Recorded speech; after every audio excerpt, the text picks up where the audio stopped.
Good morning बच्चों। आज हम इंग्लिश ग्रामर में क्लास 1 को नाउन, प्रोनाउन और सेंटेंस के बारे में बताने जा रहे हैं। इंग्लिश में डिफाइन नाउन विथ एग्जांपल्स का अर्थ हुआ कि संज्ञा का परिभाषा उदाहरण के साथ। इंग्लिश में हम उसका डिफिनेशन लिखेंगे noun is the name of a person, place और थिंग। संज्ञा किसी व्यक्ति, वस्तु या स्थान के नाम को हम संज्ञा कहते हैं। उदाहरण के लिए जैसे राम, झंझारपुर, बुक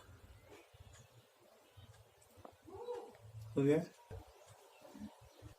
अब प्रोनाउन का परिभाषा बताने जा रहे हैं, जिसको इंग्लिश में लिखेंगे डिफाइन प्रोनाउन विथ एग्जांपल्स। सर्वनाम का परिभाषा उदाहरण के साथ।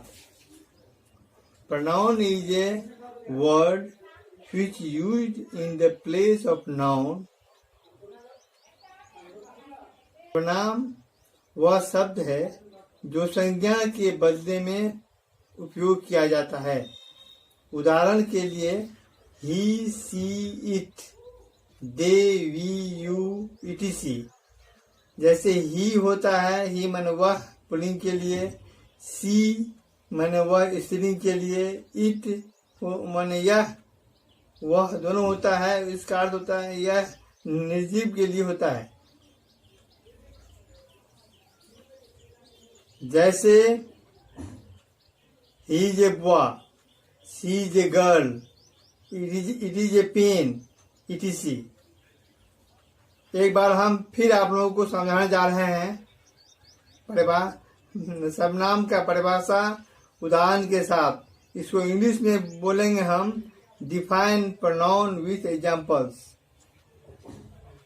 Pronoun is a word which used in the place of noun. उदाहरण के लिए he, she, it, they, we, you, etc। सर्वनाम वह शब्द है जो संज्ञा के बदले में प्रयुक्त किया जाता है। उदाहरण के लिए ही, सी, इट। ही माने वह पुल्लिंग के लिए होता है, ऐसे ही जे बॉय हम बोलेंगे। सी माने वह स्त्रीलिंग के लिए होता है, ऐसे सी जे गर्ल बोलेंगे। इट निर्जीव के लिए होता है, ऐसे it is a pen, it is a book, etc। बोले। अब नंबर तीसरा क्वेश्चन है डिफाइन सेंटेंस विथ एग्जांपल्स। वाक्य का परिभाषा उदाहरण के साथ। इंग्लिश में इसका डिफिनेशन दिया गया है a group of words which have complete meaning that is called sentence। शब्दों का ऐसा समूह जो पूर्ण अर्थ रखता हो उसे हम वाक्य कहते हैं। जैसे एग्जाम्पल के लिए Ram is a good boy, Sita is a good girl, they are teachers, we are students, etc। और फिर हम आप लोगों को वाक्य का भाषा समझाने जा रहे हैं। इंग्लिश में दिया जाता है कि डिफाइन सेंटेंस विथ एग्जांपल्स। उसका आंसर होगा a group of words which has complete meaning that is called sentence। शब्दों का ऐसा समूह जो पूर्ण अर्थ रखता हो उसे हम वाक्य कहते हैं।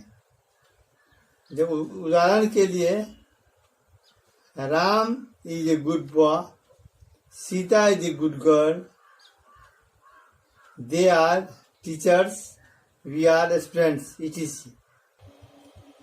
अब हम क्वेश्चन नंबर 4 समझाने जा रहे हैं। इसमें use of a and the के बारे में। इसमें there are 5 vowels. Question number 4 है use of a and the. इसमें there are 2 kinds of articles. Articles के 2 भेद होते हैं। इंडिफिनिट आर्टिकल और डिफिनिट आर्टिकल। ए एन को इंडिफिनिट आर्टिकल कहा जाता है और दी को डिफिनिट आर्टिकल कहा जाता है।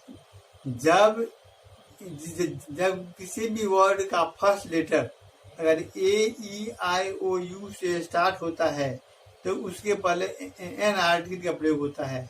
जैसे an apple, an elephant, an inkpot, an orange, an umbrella. और जिसके और 21 लेटर्स कॉन्सोनेंट होते हैं, जिस किसी वर्ड का फर्स्ट लेटर कॉन्सोनेंट होता है तो उसके पहले ए आर्टिकल होता है। अब यहाँ एन का भी अर्थ एक होता है, ए का भी अर्थ एक होता है। जैसे a mango, a ball, a cat, a dog इत्यादि। जिस शब्द से निश्चितता का बोध होता है उसके लिए दी आर्टिकल का प्रयोग किया जाता है। जैसे the Taj Mahal is in Agra, the Ramayana is a holy book, the Ramayana is a holy book etc. एक बार क्वेश्चन नंबर 4 को फिर से हम समझाना जा रहे हैं। Use of a and the, जिसमें दो तरह, there are 2 kinds of articles, 2 तरह का आर्टिकल होता है।